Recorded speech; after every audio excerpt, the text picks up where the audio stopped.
जय सिया राम। सब सुख लाए तुम्हारी सरना, तुम रक्षक काहू करना।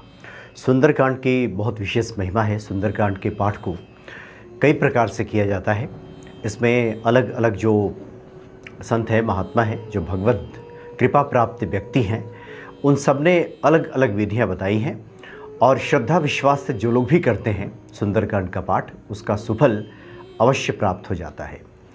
एक वीडियो में हमने चर्चा की थी, जो गीता प्रेस के संस्थापक हैं, जो महानुभाव हैं हनुमान प्रसाद पोद्दार जी, जो भगवत कृपा प्राप्त व्यक्ति हैं।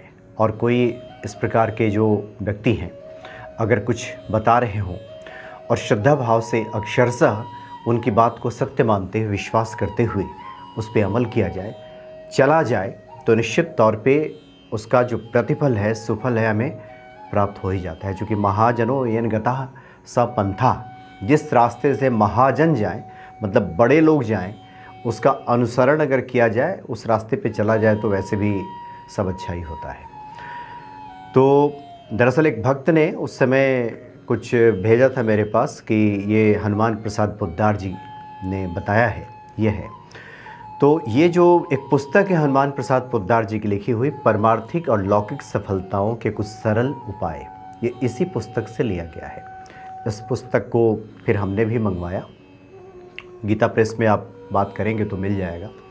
कई बार ऑनलाइन उपलब्ध रहता है, कई बार नहीं भी रहता। आपके शहर में भी जहाँ जहाँ गीता प्रेस की गाड़ी आपको दिखती है, वहाँ आप बातचीत करेंगे तो मिल जाएगा। बहुत सी किताबें हैं हनुमान प्रसाद पोद्दार जी की, जिसमें उन्होंने बहुत सरल सरल सूत्र दिया है और बहुत से उपायों की उन्होंने चर्चा की है। ये सब किया जाए तो निश्चित तौर पे उसका हमें तुरंत फल मिल जाता है। एक बहुत महत्वपूर्ण बात हनुमान अंक में पढ़ने को मिला था, जिसमें बताया गया था कि अब इस संसार में बहुत प्रकार की मनोकामनाएं हैं, बहुत सारी इच्छाएं हैं अलग अलग। अब किसी को संतान नहीं है, किसी के पास धन नहीं है, किसी को रोजी रोजगार नहीं है, और हर व्यक्ति का अपना एक इष्ट होता है। तो इष्ट की पूजा तो करें ही, लेकिन कुछ विशेष मनोकामना के लिए देवताओं के अलग अलग स्वरूप का भी उसमें अनुष्ठान की बात कही गई है। जैसे संतान प्राप्ति के लिए बताया गया है कि भगवान कृष्ण के अनुष्ठान से बढ़ के कुछ नहीं है।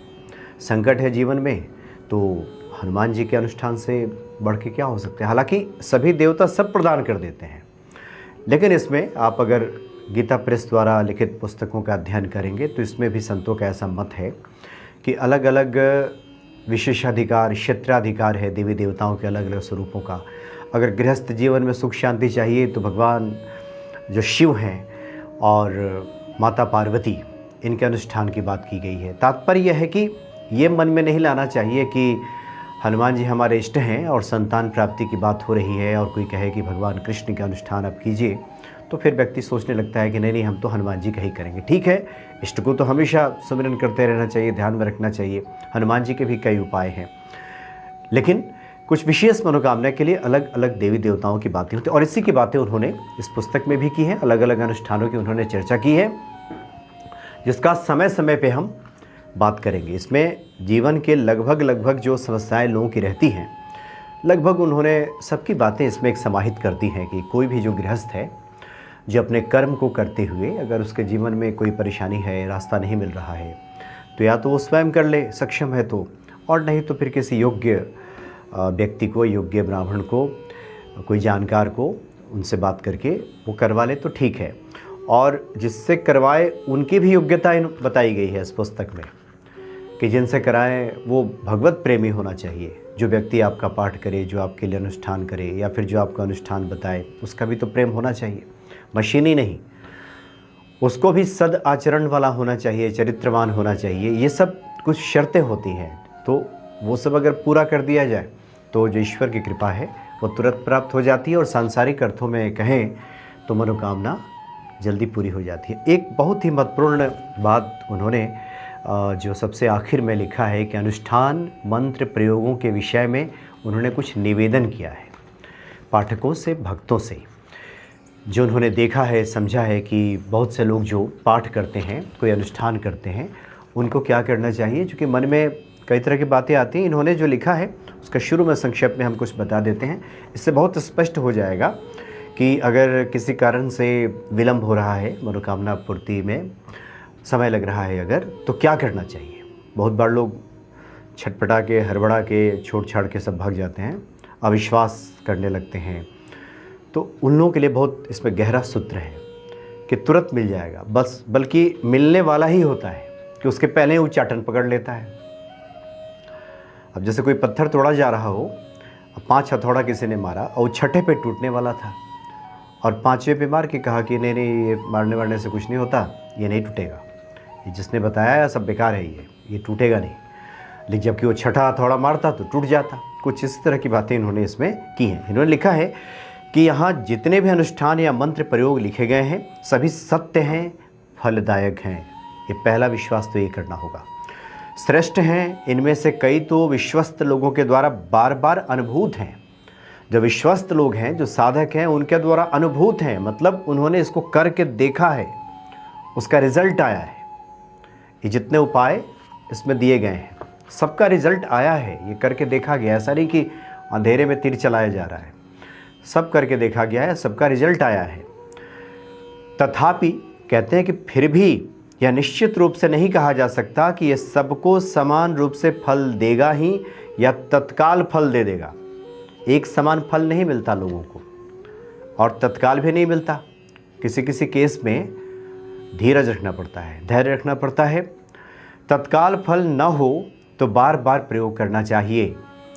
यह सूत्र है कि अगर कोई अनुष्ठान कर रहे हो, कोई पाठ कर रहे हो, तो तत्काल फल नहीं मिल रहा हो तो ऐसा नहीं कि छोड़ छाड़ के भाग गए, उसको बार बार उसको कीजिए, निरंतरता में इसको करते रहिए। क्योंकि एक ही दवा एक रोगी को तत्काल लाभ पहुंचाती है, दूसरे को देर से पहुंचाती है, और किसी को उससे कुछ भी लाभ नहीं मिलता।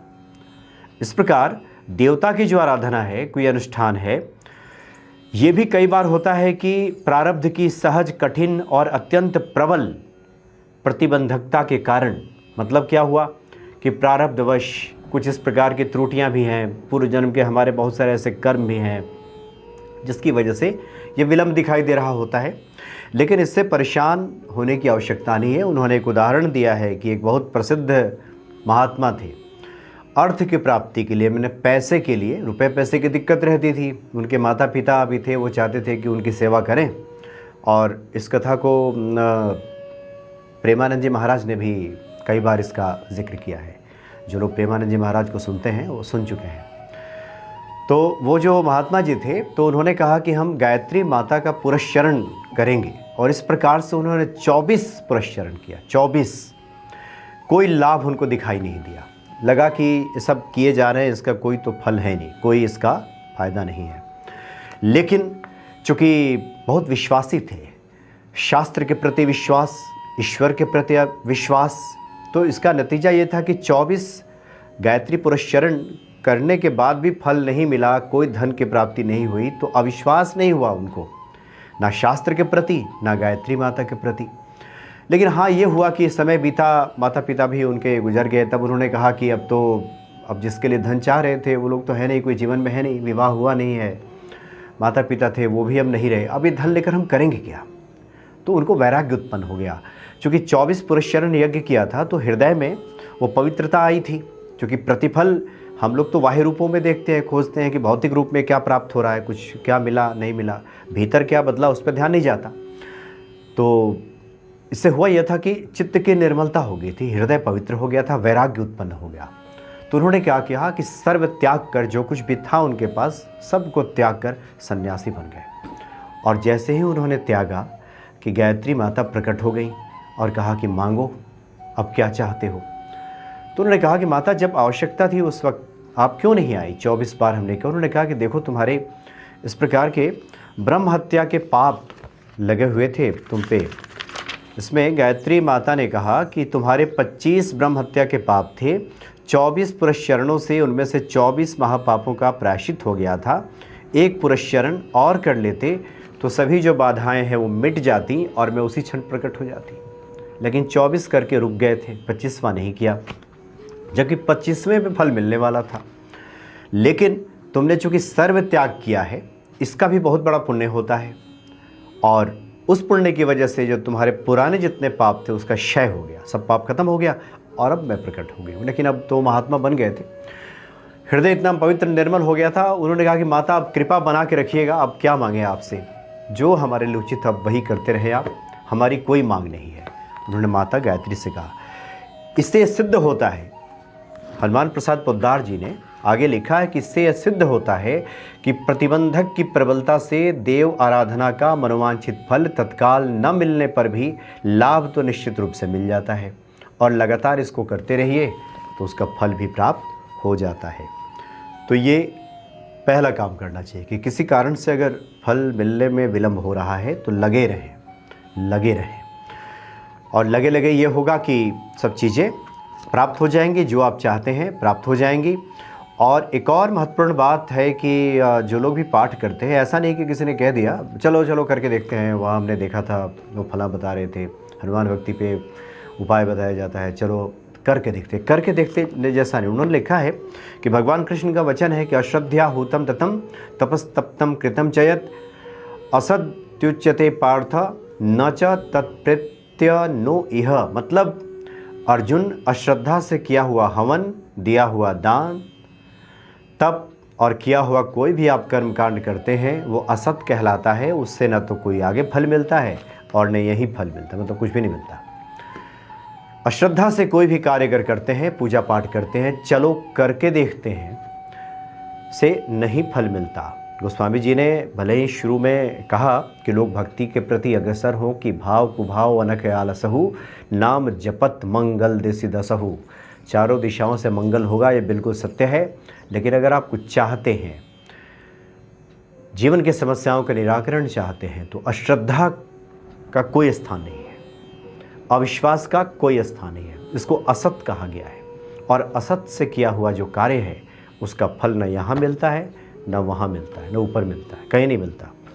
इसलिए हम हनुमान जी की आराधना करें, देवी देवता की आराधना करें, कोई भी कार्य करें, मंत्र प्रयोग करें, उसके प्रति श्रद्धा विश्वास से करें, निरंतर करते रहें। इतना तय मानिए कि फल मिल करके ही रहेगा, इसमें तनिक भी कहीं कोई संदेह का स्थान है ही नहीं। और इस पुस्तक में जो बातें हनुमान प्रसाद पोद्दार जी ने लिखी हैं, जिन जिन उपायों की चर्चा की है, आने वाले जो वीडियो होंगे हम उसमें बात करेंगे।